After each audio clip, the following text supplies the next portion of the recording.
بسم الله الرحمن الرحيم الحمد لله رب العالمين والصلاة والسلام على سيد الأنبياء والمرسلين وعلى آله وصحبه أجمعين أما بعد فإن أصدق الحديث كتاب الله وأحسن الهدي هدي محمد صلى الله عليه وسلم وخير الأمور عوازمها وشر الأمور محدثاتها وكل محدثة بدعة وكل بدعة ضلالة وكل ضلالة في النار. وبالسند المتصل منا إلى الشيخ الإمام الهمام الحافظ الحجة أمير المؤمنين في الحديث أبي عبد الله محمد بن إسماعيل بن إبراهيم بن المغيرة بن بردزبة الجعفي اليماني البخاري رحمه الله تعالى. اللهم انفعنا وارفعنا بعلومهم وعلومكم أجمعين آمين يا رب العالمين. أنه قال: باب كيف كان بدء الوحي إلى رسول الله صلى الله عليه وسلم وقول الله عز وجل: إنا أوحينا إليك كما أوحينا إلى نوح والنبيين من بعده. قال: حدثنا الحميدي قال حدثنا سفيان قال حدثنا يحيى بن سعيد الأنصاري قال أخبرني محمد بن إبراهيم التيمي أنه سمع علقمة بن وقاص الليثي يقول: سمعت عمر بن الخطاب رضي الله عنه على المنبر يقول: سمعت رسول الله صلى الله عليه وسلم يقول: إنما الأعمال بالنيات وإنما لامرئ ما نوى. فمن كانت هجرته إلى دنيا يصيبها أو إلى امرأة ينكحها فهجرته إلى ما هاجر إليه. الحمدللہ ماشاءاللہ الحمدللہ رب العالمین والصلاة والسلام علی سید الانبیاء والمرسلین سیدنا و مولانا محمد وعلی آلہ وصحبہ اجمعین. اما بعد، محترم و مکرم حضرات علماء کرام، معزز بزرگوں، عزیز طلباء و مہمانان رسول، نوجوان بھائیوں اور پیارے بچوں، یہ آج کا دن آپ کے اس ادارہ جامعہ نعمانیہ کے لیے، اس بستی کے لیے، اس علاقے کے لیے ایک تاریخی دن ہے. الحمدللہ یہ مدرسہ بہت ہی کم عمر ہونے کے باوجود نیک نام ہوا اور بہت کم مدت میں ترقی کی منزلیں طے کرتا ہوا اس درجے تک پہنچا ہے. اور آپ حضرات علاقے کے بہی خواہان کے اصرار پر اس مدرسے میں دورہ حدیث شریف کا آغاز کر دیا گیا. حدیث شریف ہمارے علماء دیوبند جن کا علمی مسلکی سلسلہ نسب حضرت شاہ ولی اللہ محدث دہلوی رحمۃ اللہ علیہ سے ہوتا ہوا سرکار دو عالم احمد مجتبیٰ محمد مصطفیٰ صلی اللہ علیہ وسلم تک پہنچتا ہے. ہندوستان بر صغیر میں حضرت شاہ ولی اللہ محدث دہلوی رحمۃ اللہ علیہ کی شخصیت مسند الہند کی شخصیت ہے کہ علم حدیث کو خاص طور سے یہ صحاح ستہ صحیح بخاری، صحیح مسلم، سنن ابو داؤد، سنن نسائی، جامع ترمذی اور سنن ابن ماجہ، اسی طرح اور بھی حدیث کی کتابیں باضابطہ حرمین سے جا کر پڑھ کر مشائخ، بڑے بڑے مشائخ سے پڑھ کر حضرت شاہ ولی اللہ رحمۃ اللہ علیہ تشریف لائے اور یہاں انہوں نے تفصیل کے ساتھ ان کتب ستہ کے درس کا سلسلہ جاری فرمایا۔ تو یہ بہت بڑی خوش نصیبی کی بات ہے کہ آپ کے ادارے میں دورہ حدیث شریف کا آغاز ہو گیا، اور انشاءاللہ العزیز جو درجات ابھی نہیں ہیں وہ بھی قائم ہو جائیں گے، اور دورہ حدیث کے بعد کچھ مخصوص فنون اور علوم پر جیسے فقہ و فتاوی ہے، حدیث ہے، عربی لینگویج، عربی ادب ہے، زبان و ادب، اسی طریقے سے علم تفسیر ہے، تو ان علوم پر خاص طور سے طریقے سے دعوت کہ دین اسلام کو غیروں تک جو اس اسلام سے ناآشنا ہیں اور ایمان سے محروم ہیں ان تک کیسے دعوت اسلام پیش کی جائے، اس کا کیا طریقہ ہونا چاہیے،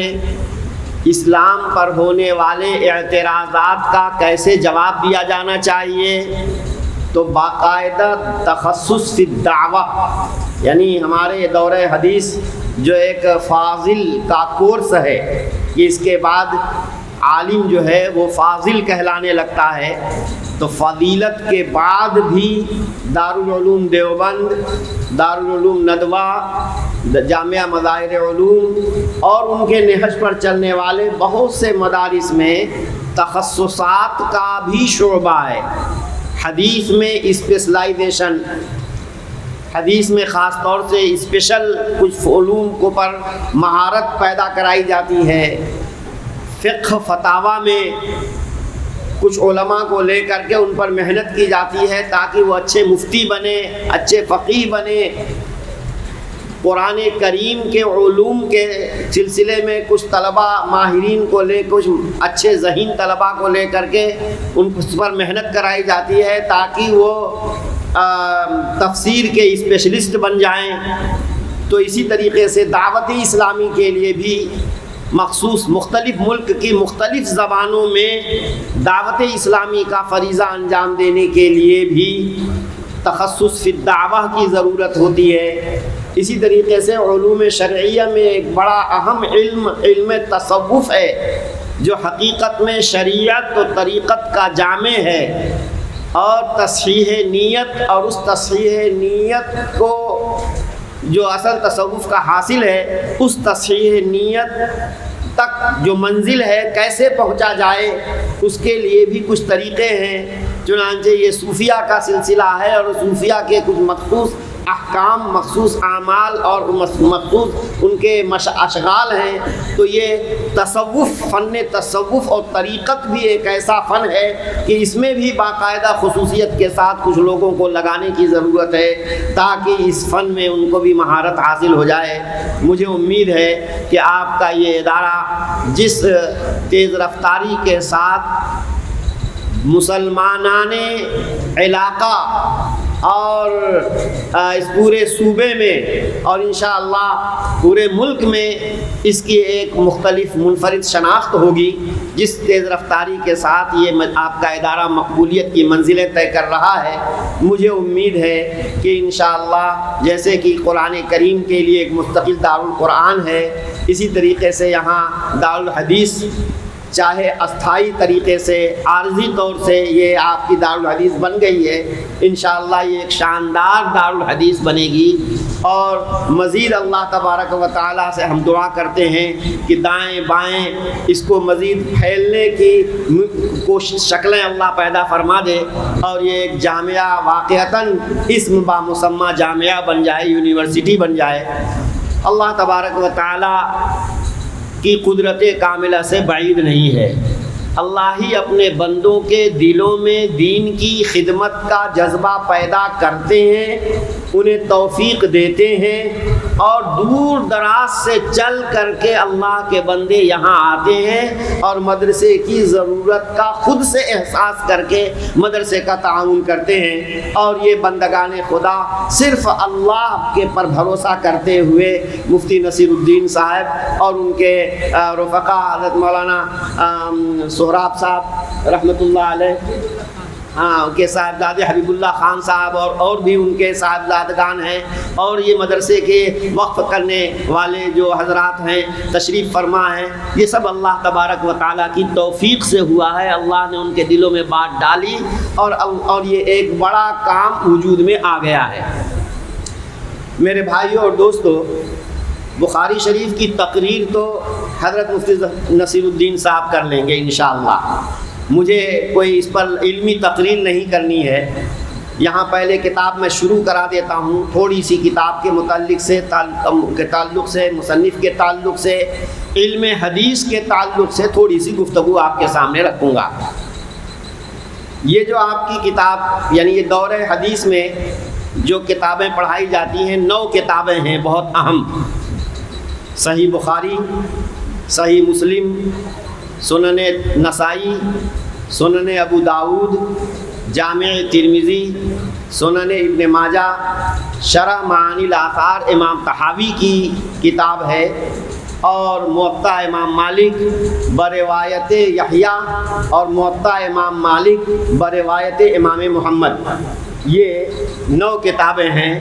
جو ہمارے اس دورے کے نصاب میں پڑھائی جاتی ہیں۔ یہ الگ الگ، یہ سب میں حدیثیں نبی پاک صلی اللہ علیہ وسلم کی حدیثیں جمع کی گئی ہیں۔ الگ الگ مصنفین نے الگ الگ انداز سے یہ حدیثیں جمع کی ہیں۔ بعضی حدیث ایسی ہوتی ہے کہ 9 کی 9 کتابوں میں آپ کو ملے گی، کچھ حدیثیں ایسی ہوں گی کہ بعض میں ملیں گی، بعض میں نہیں ملیں گی۔ لیکن یہ جو صحیح بخاری شریف ہے، اس کو اللہ تبارک و تعالی نے تمام کتب حدیث میں نسبتاً سب سے زیادہ مقبولیت عطا فرمائی ہے، اور یہ صحیح احادیث کا مجموعہ ہے۔ حضرت نبی کریم صلی اللہ تعالی علیہ وسلم کی مبارک حدیثیں محدثین کرام نے اپنے سے لے کر نبی صلی اللہ علیہ وسلم تک پہنچنے والی سند، سلسلہ یعنی پوری سند کی کڑی، ایک ایک کڑی کو ذکر کیا ہے۔ امام بخاری نے کوئی حدیث ذکر کی تو ان کے استاد کون ہیں جن سے انہوں نے وہ حدیث لی، پھر ان کے استاد کون ہیں جن سے انہوں نے حدیث لی، اس طریقے سے ان کے استاد، پھر ان کے استاد، پھر ان کے استاد، یہاں تک کہ رسول اللہ صلی اللہ علیہ وسلم تک پوری سند پہنچا دیتے ہیں۔ ہم سے بیان، چنانچہ یہی پہلی جو حدیث ہے جس کو کہتے ہیں کہ ہم کو بیان کیا عبداللہ ابن زبیر حمیدی نے، اور وہ کہتے ہیں کہ ہم سے اس حدیث کو بیان کیا سفیان ابن عیینہ نے، وہ کہتے ہیں کہ ہم سے اس حدیث کو بیان کیا یحییٰ ابن سعید انصاری نے، وہ کہتے ہیں کہ ہم سے اس حدیث کو بیان کیا محمد ابن ابراہیم تیمی نے، وہ کہتے ہیں کہ انہوں نے علقمہ ابن وقاص لیثی کو یہ کہتے ہوئے سنا کہ انہوں نے حضرت عمر ابن خطاب رضی اللہ تعالیٰ عنہ کو منبر پر بیان کرتے ہوئے سنا، اور نبی کریم صلی اللہ علیہ وسلم کے حوالے سے یہ حدیث بیان کرتے ہوئے سنا کہ نبی پاک صلی اللہ علیہ وسلم فرما رہے ہیں انما الاعمال بالنیات۔ تو جیسے امام بخاری نے اس پہلی حدیث کو اپنے سے لے کے رسول اللہ صلی اللہ علیہ وسلم تک پہنچنے والی سلسلہ، یعنی سند، اس کو سند کہتے ہیں، تو اس سلسلے سند کی ہر کڑی کو ذکر کیا، اسی طرح ہر حدیث کی سند امام بخاری رحمۃ اللہ علیہ نے ذکر فرمائی ہے۔ پھر اس کتاب کو جمع جو کیا ہے امام بخاری رحمۃ اللہ علیہ نے، طہارت باطنی اور طہارت ظاہری کے مکمل اہتمام کے ساتھ اس کتاب کو جمع فرمایا ہے۔ اللہ کے یہاں پہلے کوئی عمل مقبول ہوتا ہے، اس کے بعد بندوں میں اس کی قبولیت ہوتی ہے۔ چنانچہ حدیث پاک میں ہے کہ جب اللہ تبارک و تعالیٰ کسی بندے سے محبت کرتے ہیں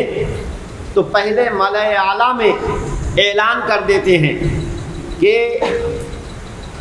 فلاں بندے سے اللہ محبت کرتا ہے،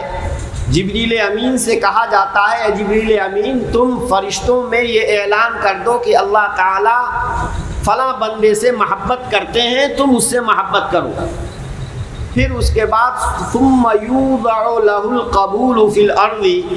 پھر روئے زمین پر اس کے لیے مقبولیت اتار دی جاتی ہے، اور یہی فرشتے اللہ کے بندوں کے، انسانوں کے، جنات کے دلوں میں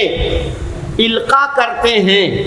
اور اس بندے محبوب بندے خدا کے تعلق سے محبت پیدا کرتے ہیں، اور آٹومیٹکلی طریقے پر لوگ اس سے محبت کرنے لگتے ہیں۔ تو معلوم یہ ہوا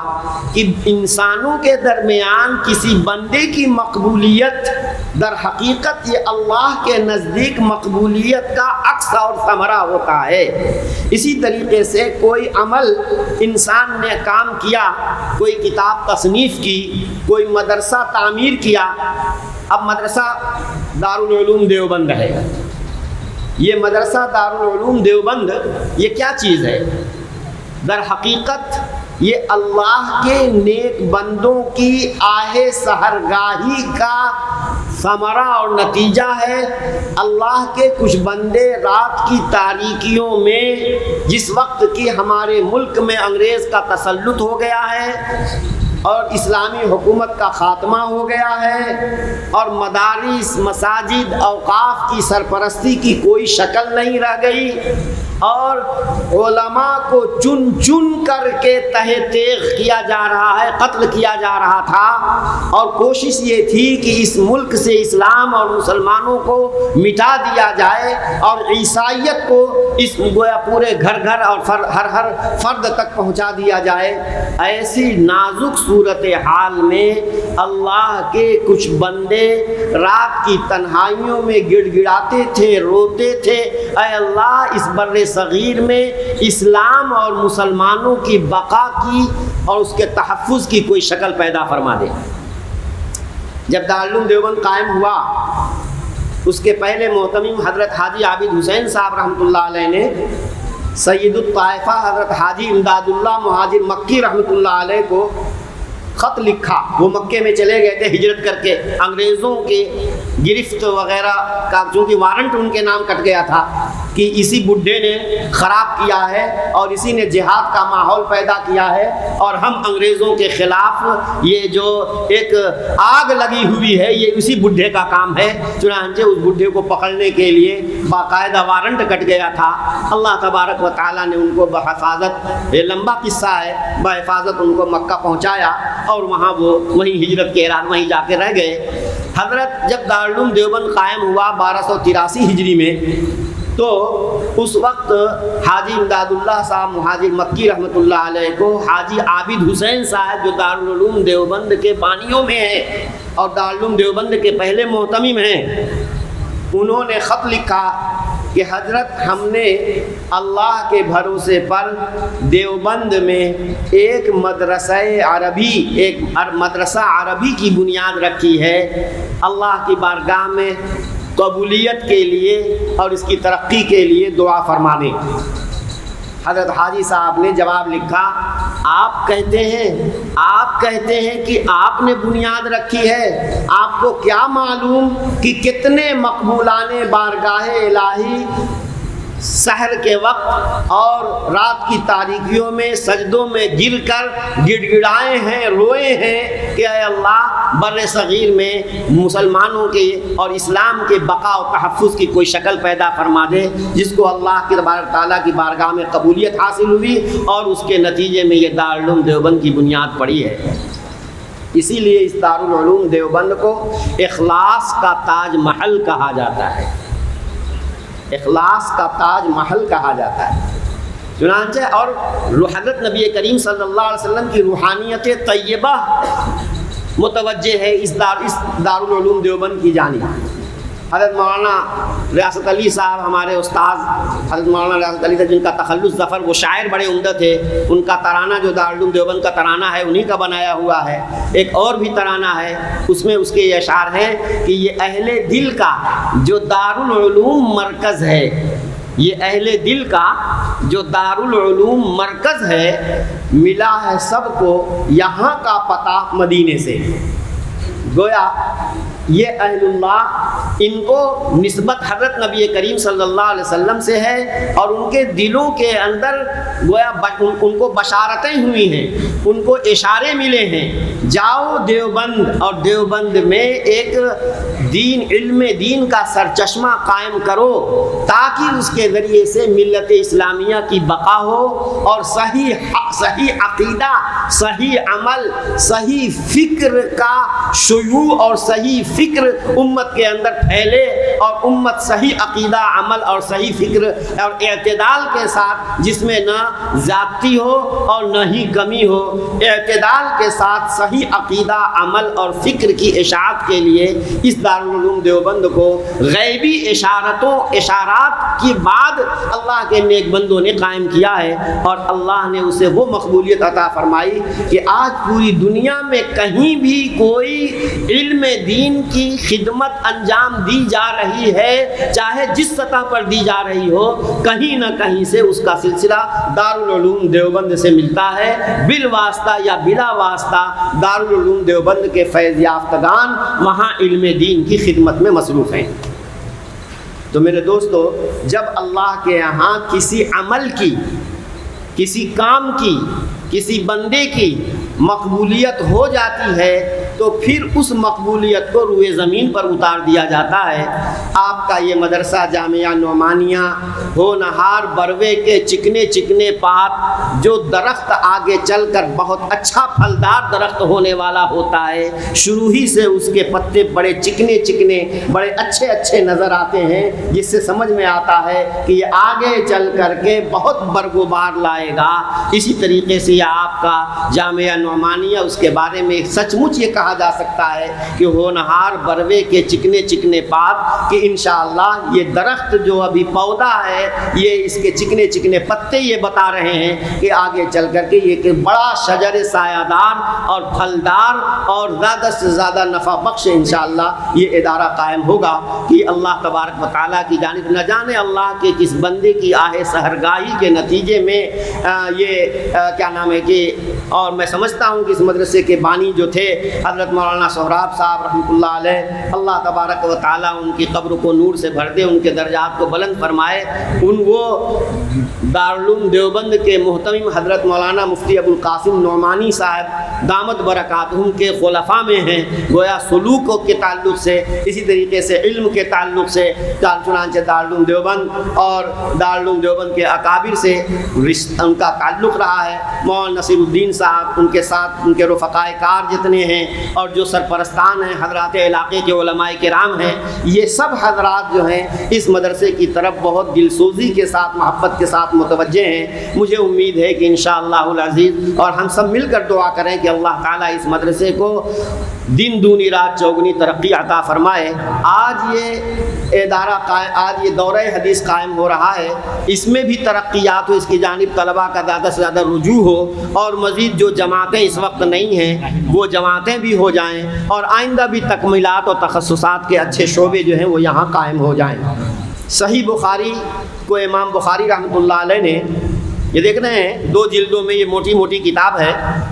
اور آج کل جو کتابیں چھپتی ہیں اس حساب سے چھپیں تو یہ کتاب جو ہے 20 جلد میں بھی ہے، اور 15 جلدوں میں بھی یہ کتاب چھپی ہوئی ہے، بہت بڑی کتاب ہے یہ صحیح بخاری۔ امام بخاری فرماتے ہیں کہ میرے پاس 2 لاکھ صحیح حدیثیں مجھے یاد ہیں، 1 لاکھ صحیح حدیثیں یاد ہیں، اور 2 لاکھ غیر صحیح حدیثیں مجھے یاد ہیں، اور ان میں سے چھانٹ کر کے ان حدیثوں کو ذکر کیا ہے، جو بعض حدیث تو 10 جگہ بھی ہے، ایک حدیث مکرر بھی، یعنی 2 جگہ 3 جگہ 4 جگہ، بعض حدیثیں 10 جگہ آئی ہیں۔ ان مکررات سمیت 7000 حدیثیں بنتی ہیں، مکررات کو حذف کر دیا جائے تو 4000 یہ حدیثیں ہیں۔ جبکہ امام بخاری رحمۃ اللہ علیہ فرماتے ہیں کہ میں نے 1 لاکھ صحیح حدیثوں میں سے چھانٹ کر کے یہ حدیثیں جمع کی ہیں، اور ان حدیثوں کو چھانٹنے کا انداز بھی عجیب و غریب تھا امام بخاری رحمۃ اللہ علیہ کا۔ ہر حدیث کو لکھنے سے پہلے باقاعدہ غسل کرتے تھے، اور 2 رکعت نماز پڑھتے تھے، اور جب مکمل شرح صدر ہوتا تھا تو اس حدیث کو لکھا کرتے تھے، اور صرف اللہ کی رضا کے لیے انہوں نے یہ کام کیا۔ چنانچہ اس کی دلیل یہی ہے کہ حدیث کی کتاب شروع کرتے وقت پہلی حدیث جو انہوں نے ذکر کی ہے وہ انما الاعمال بالنیات والی حدیث ذکر کی ہے کہ تمام تر اعمال کی مقبولیت منحصر ہے نیتوں پر۔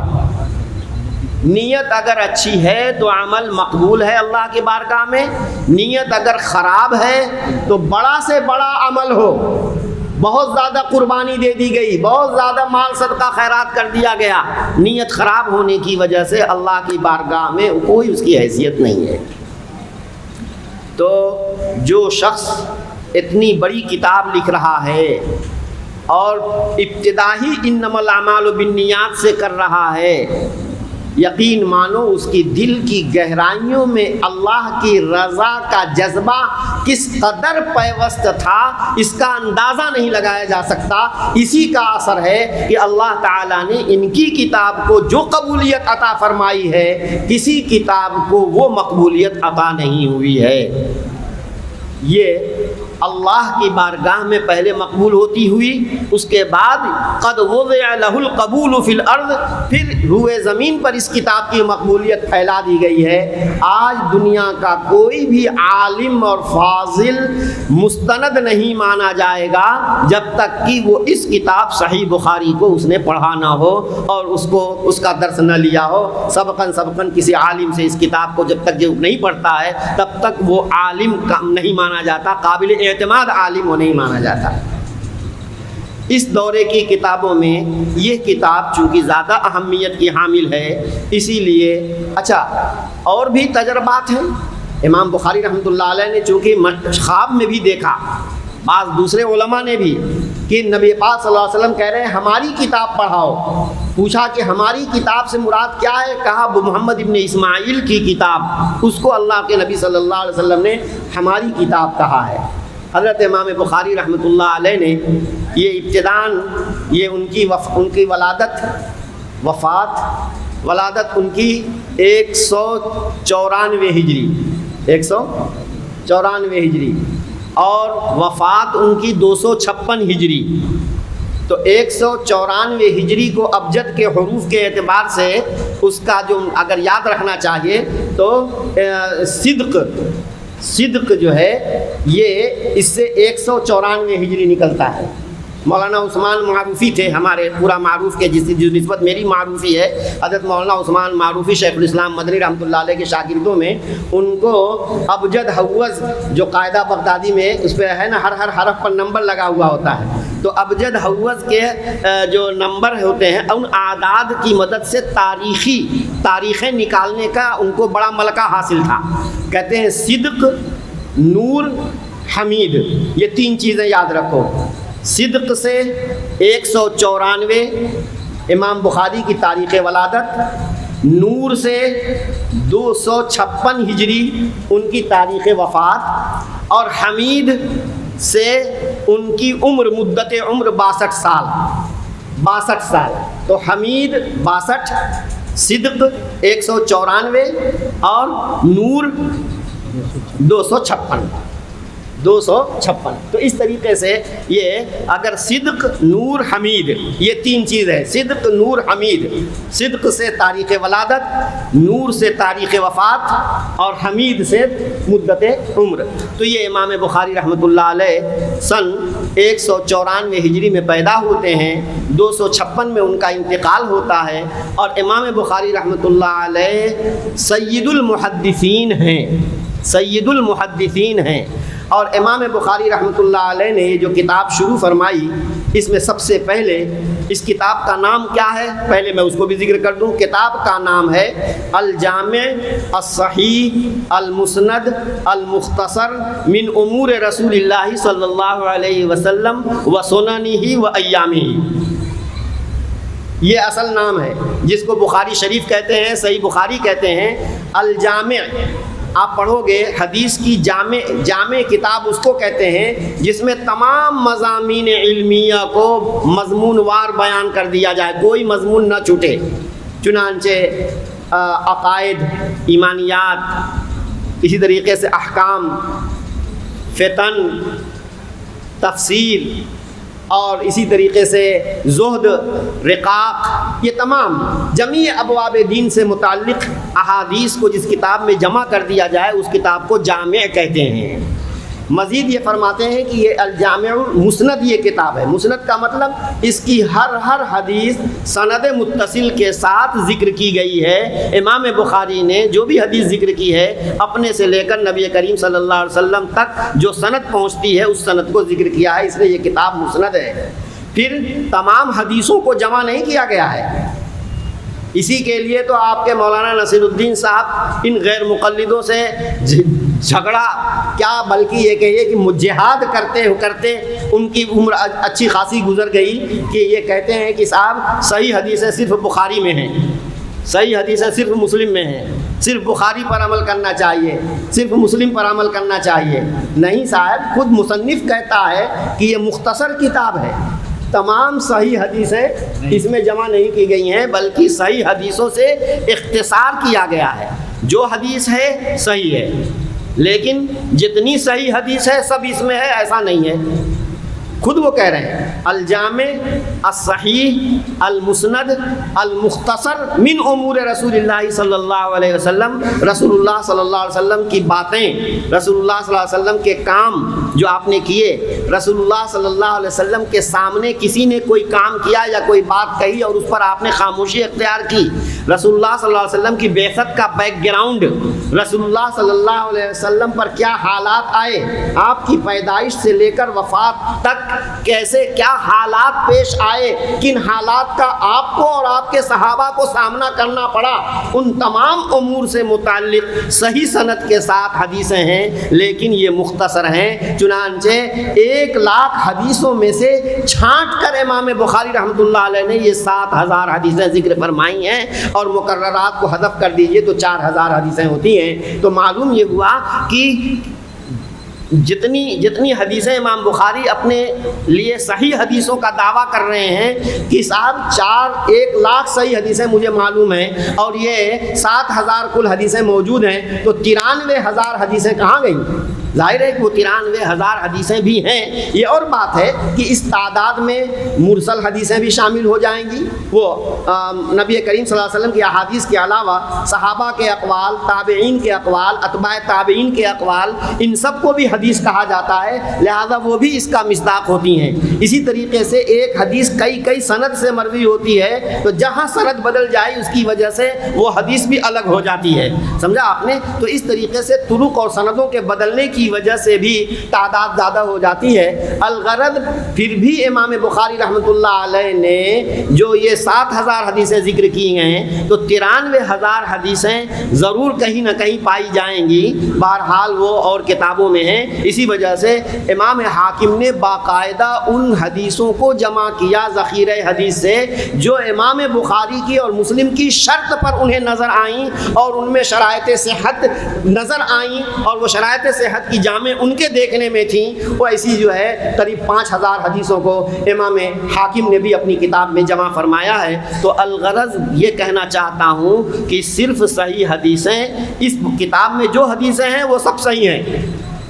جو حدیثیں ہیں وہ سب صحیح ہیں، لیکن جتنی صحیح حدیثیں ہیں وہ سب اس کتاب میں آ گئی ہیں، ایسا نہیں ہے۔ خود مصنف رحمۃ اللہ علیہ صراحت فرما رہے ہیں۔ اس لیے میرے عزیزوں اور دوستو، حدیث کی کتاب پڑھنے کے لیے تو ایک کتاب سامنے رہے گی، لیکن جو ایک حدیث پڑھو گے تم، تو اس حدیث کی شرح کے سلسلے میں تمہارے استاد محترم اس کا مطلب بتاتے ہوئے ایک دوسری حدیث پیش کریں گے، دوسرا مطلب بتاتے ہوئے تیسری حدیث پیش کریں گے، تیسرا مطلب بتاتے ہوئے کچھ اور چوتھی حدیث پیش کریں گے، تو ایک حدیث کی شرح کے درمیان آپ کو کچھ اور حدیثیں بھی آپ کے سامنے آئیں گی جو ان صحاح ستہ کے اندر بھی ہو سکتی ہیں اور صحاح ستہ کے علاوہ دوسری کتابوں کے اندر بھی ہو سکتی ہیں۔ تو یہ علم حدیث کوئی آسان کام، آسان فن نہیں ہے، ایک سمندر ہے جس کا کوئی ساحل نہیں ہے، ایک سمندر ہے جس کا کوئی ساحل نہیں ہے۔ جب تک کوئی ماہر ملاح آپ کی رہبری نہیں کرے گا، آپ سمندر میں ہچکولے کھاتے کھاتے مر جائیں گے، آپ ساحل سے ہمکنار نہیں ہو پائیں گے۔ اس لیے ماہر ملاح کی ضرورت ہے جو آپ کو ایک مضمون سے متعلق وارد متعارض 3-4 احادیث کے درمیان راجح مرجوح ناسخ منسوخ اور کیا نام ہے کہ معمول بھی اور غیر معمول بھی، اس سب کی نشاندہی کرے، ثابت غیر ثابت کی نشاندہی کرے۔ یہ سب جب تک آپ نہیں تفصیل سے پڑھیں گے تب تک صحیح معنوں میں آپ محدث نہیں ہو سکتے۔ اہل حدیث کہلوانا تو بڑا آسان ہے کہ ہم اہل حدیث ہیں، لیکن حدیث پر عمل کرنا بہت مشکل کام ہے، بہت مشکل کام ہے۔ اس کے لیے پتا پانی کرنا پڑے گا، آپ کو پورے سال اس کتاب کو پڑھنا ہوگا۔ یہ کتاب ہے، اس کے علاوہ مسلم شریف ہے، ترمذی شریف جو آپ پڑھیں گے جس کا ذکر ابھی آیا ہے۔ ان ہماری تمام کتابوں میں دیکھو مقبولیت الگ چیز ہے، صحت کے اعتبار سے امتیاز الگ چیز ہے، لیکن فنون حدیثیہ میں ہر اعتبار سے کامل و مکمل اور اعلیٰ درجے کی کتاب اگر کوئی ہے تو یہ ہماری جامع ترمذی ہے۔ اس جامع ترمذی کے مصنف نے امام بخاری سے قرید کر کے، امام دارمی کو سے پوچھ کر کے، امام بخاری سے پوچھ کر کے، امام ابو حاتم رازی سے پوچھ کر کے، وقت کے ماہرین جو علماء ہیں ان سب سے پوچھ کر حدیثوں کی علتیں بیان کی ہیں، حدیثوں کے درجے بیان کیے ہیں، راویوں کے حالات بیان کیے ہیں، اس حدیث سے کیا مسئلہ ثابت ہوتا ہے، اس مسئلے پر کون کون فقیہ عمل کرتے ہیں، اور پھر اس حدیث کے معارض حدیث ہے اس سے کیا مسئلہ ثابت ہوتا ہے، اس پر کون کون لوگ عمل کرتے ہیں۔ اسی طریقے سے راجح دونوں حدیثوں میں سے دلائل کے اعتبار سے یہ راجح ہے یا یہ راجح ہے، ان تمام پہلوؤں پر امام ترمذی رحمۃ اللہ علیہ نے کلام کیا ہے۔ اس لیے فن حدیث جس کو کہتے ہیں اگر آپ کو پڑھنا ہے تو ترمذی شریف میں بہت خصوصیت کے ساتھ محنت کے ساتھ ترمذی شریف پڑھیں۔ یہی وجہ ہے کہ ترمذی شریف ہمیشہ سے دارالعلوم دیوبند میں ایسے مدرس کے ذمہ رہا کرتی تھی جو وقت کا امام ہوا کرتا تھا، جامع الفنون ہوتا تھا، جامع المعقول والمنقول ہوا کرتا تھا۔ منطق کی بھی ضرورت پڑے گی، علم عقائد اور علم کلام کی بھی ضرورت پڑے گی، علم تفسیر میں بھی جو تفسیری اصول ہیں اس کی بھی ضرورت پڑے گی، اصول فقہ میں مہارت کی ضرورت پڑے گی، ہر کتاب میں یہ ہوگی، لیکن خاص طور سے ترمذی شریف کا جو درس ہوتا ہے وہ تمام علوم و فنون کا مجموعہ ہوا کرتا ہے۔ اللہ تبارک و تعالیٰ نے امام ترمذی رحمۃ اللہ علیہ کو یعنی میں یوں کہہ دوں بالفاظ دیگر کہ ایک اکیلے ہیں امام مسلم، اکیلے ہیں امام بخاری، ایک طرف اکیلے ہیں امام ابو حاتم رازی، ایک طرف ہیں امام ابو محمد عبداللہ ابن عبد الرحمن دارمی۔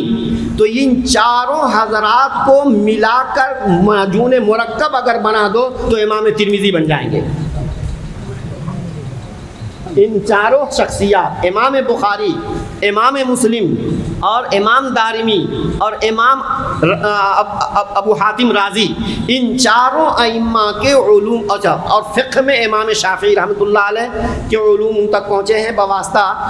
امام احمد وغیرہ کے۔ تو اس طریقے سے امام ترمذی رحمۃ اللہ علیہ کی شخصیت جامع الائمہ کی شخصیت ہے، جامع العلوم بھی ہیں اور جامع الائمہ بھی ہیں۔ اسی وجہ سے ترمذی شریف کے درس کے ساتھ جو ہے اور کتابوں کے درس کے بالمقابل زیادہ جو ہے اہمیت دارالعلوم دیوبند میں اس درس کو دی جاتی رہی ہے، اور یہ اسی شخص کو دیا جاتا تھا جو کہ جامع المعقول، جامع المنقول اور تمام حضرات ائمہ فقہا، ائمہ اربعہ فقہا کے فقہ کے مذاق اور ذوق کو اچھی طرح ہضم کرنے والا ہو، وہی شخص جو ہے ترمذی شریف کو پڑھا سکتا ہے۔ بہرحال میرے بچوں، آپ کو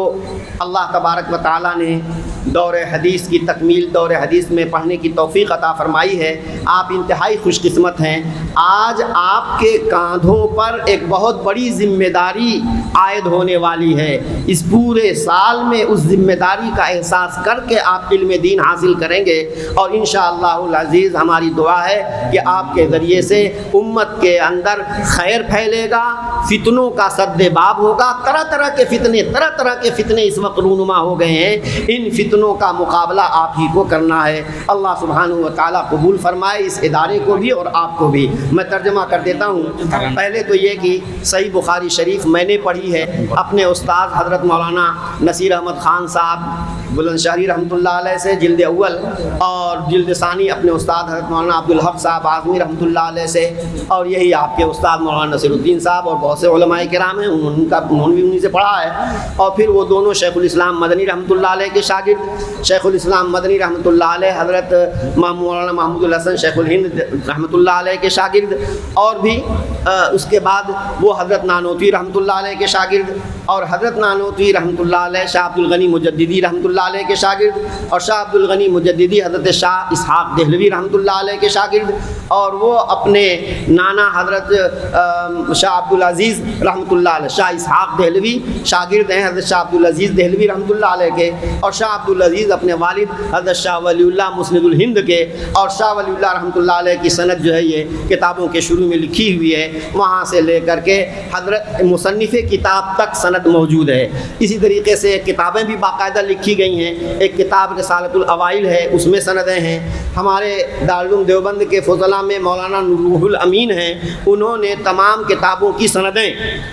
اب جو اساتذہ دارالعلوم کے ہیں وہ یا جن جن اساتذہ سے ان کو اجازت حدیث حاصل ہے، ان سب کی سندیں جو